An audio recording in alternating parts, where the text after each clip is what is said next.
Hello and welcome to Travel Trolls TV. Hey, good morning. Right, where are we? Ipswich. Ipswich. Now, Ipswich doesn't get very good press. Even people in Ipswich don't seem to like Ipswich. But I've been doing my homework, as I do. Now, I've looked at a lot of towns and villages and cities all around the world doing research on seeing what sites are there. And Ipswich got me more excited than anywhere else. Yeah. I was well excited yesterday, wasn't I? Yeah. I spent literally 12 hours at least getting my research, and I've come up with how many places? Just hold that. 20 hours. About 24 places worth looking at. Places which you probably won't have heard of. So let us take you round Ipswich and show you some of these. We're going to start here at a shrine, Our Lady of Grace. Let me tell you all about it. So, have you heard of Catherine of Aragon? You should have done. She was the first wife of Henry VIII. Now, as you know, Henry VIII was desperate for a son. Catherine was desperate to give him a son. She came a few times in 1517 to pray for a son. It never happened. She never got a son. But this was the very spot where the shrine was. It was like the third or fourth most important shrine in Britain. And now, it is just on this little road called Lady Lane in the middle of Ipswich, where people pass between a car park and the city centre. Nobody realises how important this spot used to be many years ago. So that's place number one. Honestly, I've got over 20 more places to show you. Come with me. So the second place I'm taking you to, I reckon 99.9% of people in Ipswich won't know about this one. It's not a great story, but it's an interesting story. If you look right up here, this is the old Odeon building. It's now a bingo hall. No, you're not going to play bingo. She loves a bingo. That's the old Odeon Hall, next to Debenhams. So we're behind Odeon Hall, and as you can see on the top there, there's one single white brick. Why? It's because, just as that brick was being laid, the bricklayer actually fell down here and died. So, as a bit of a memorial to him, his friends, his colleagues, put in a white brick so he'd be remembered. So, if you ever see that white brick when you're walking past, you know why. Show some respect for the poor guy. I don't know what year that was, no idea. The Odeon, probably built in the 1800s, I'm not sure. So a little walk, 200 yards up the road, and you've got McGinty and Sons pub, an Irish pub.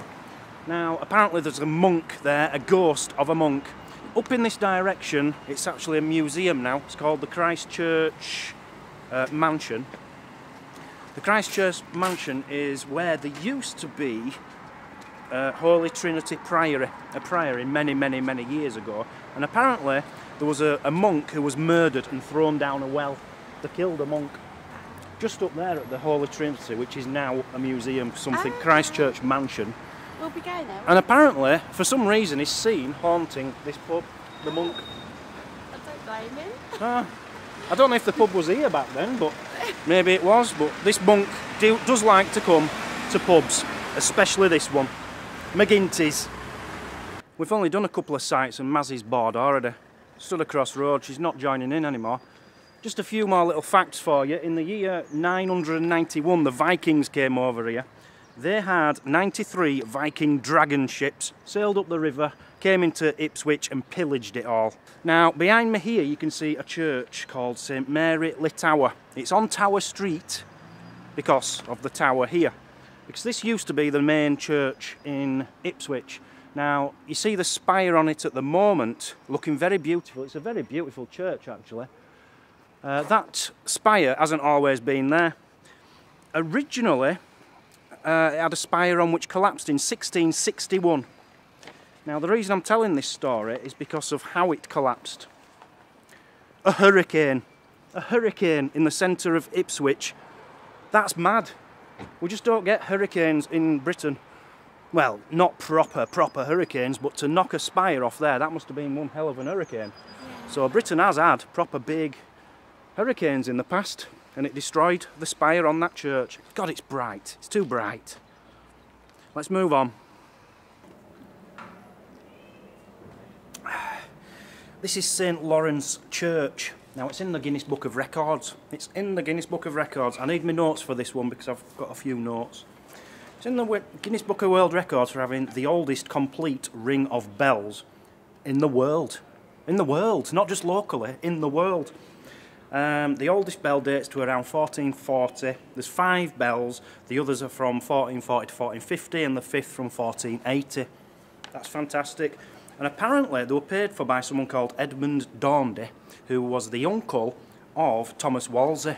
Thomas Wolsey, who you don't know anything about probably if you're not from this area. He was a big name. I'll go into him in more detail in a bit. But it's to do with Henry VIII. But his uncle paid for it. And yeah, in the Guinness Book of Records. Not the oldest bells in a church in the world, but the oldest working set of 5 bells, something like that. It's in the Guinness Book of Records. It's not in there for no reason. It means something. So as next spot is this beautiful building behind us. It's the Ancient House, it's called. Really well decorated. Now you see the coat of arms there. That's the coat of arms of Charles II.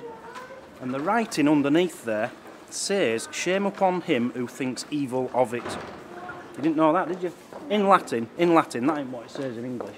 So why has it got the coat of arms of Charles II on there? It's because apparently the family who had it for 300 years, I think they're called the Sparrow family, they have a secret room in there somewhere. They had a secret room. And Charles II, when he was defeated at the Battle of Worcester, apparently came here and they hid him in there.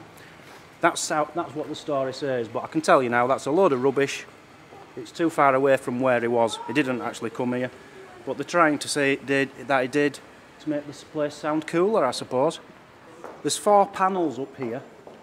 1, 2, 3, 4, and each one shows a continent. So you've got Africa, America, Asia, and Europe on there, but you'll notice there isn't an Australia. That's because Australia hadn't been found when they built this building, which is, I think, is quite extraordinary. That just goes to show you how old it is. But yeah, really, really beautiful.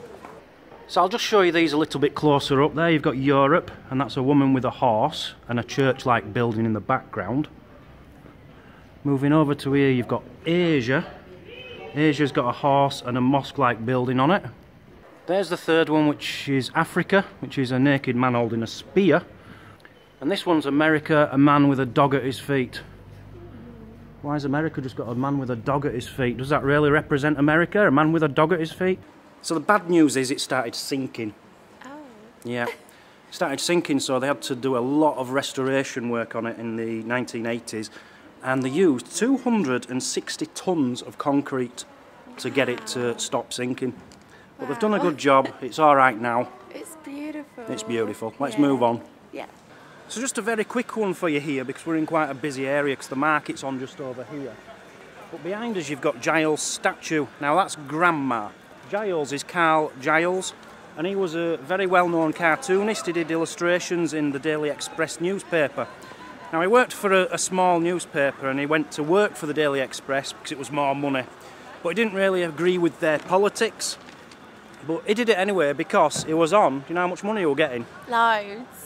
In this day and age, his equivalent in money, Yeah. he was getting £120,000 a year.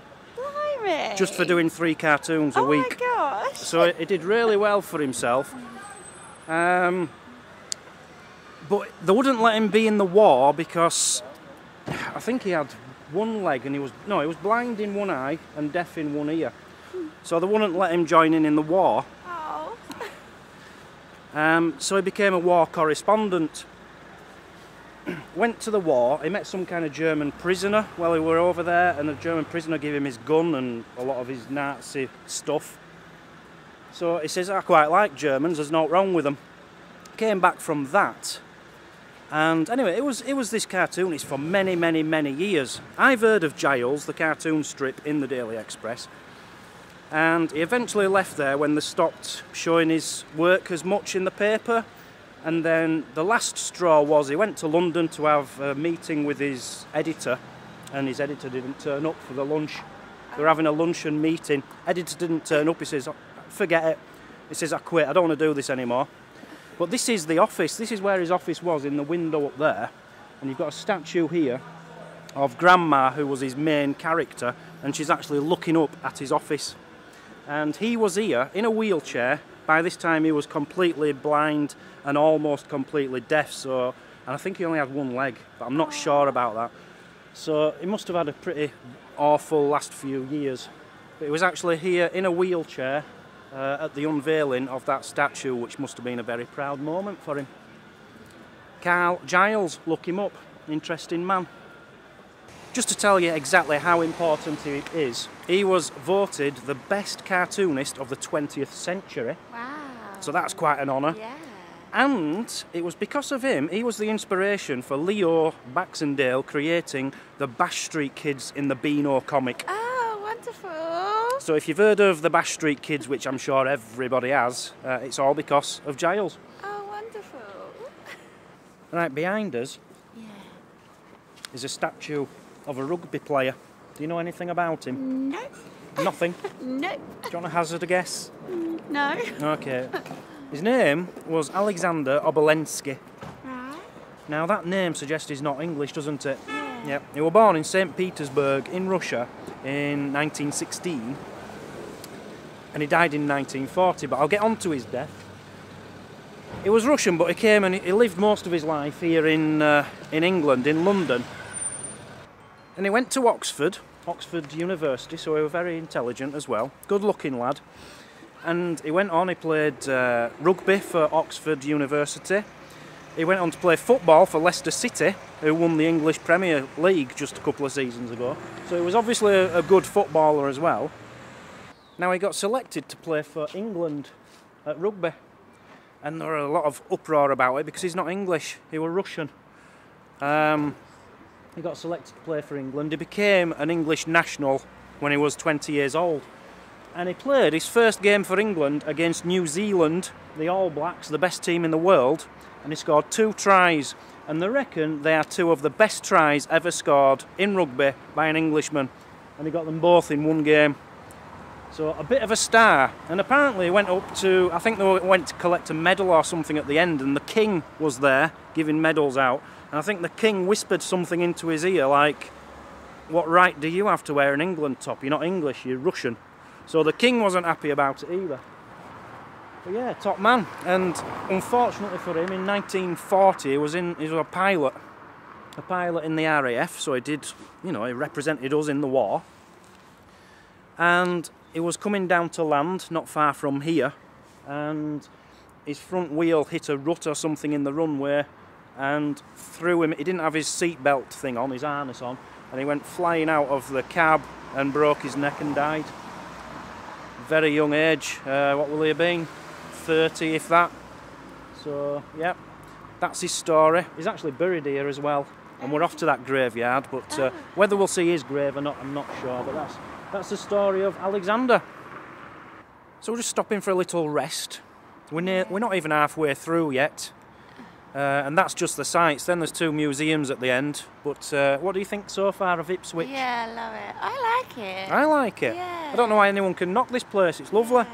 There's some really historic looking buildings, some great history, and if you live here or visit here, respect it. It's a nice place. It's a nice town. Maybe it's because the weather's so good though. The weather is beautiful today. Yeah. Right, we're off to Silent Street next. It's just round the corner.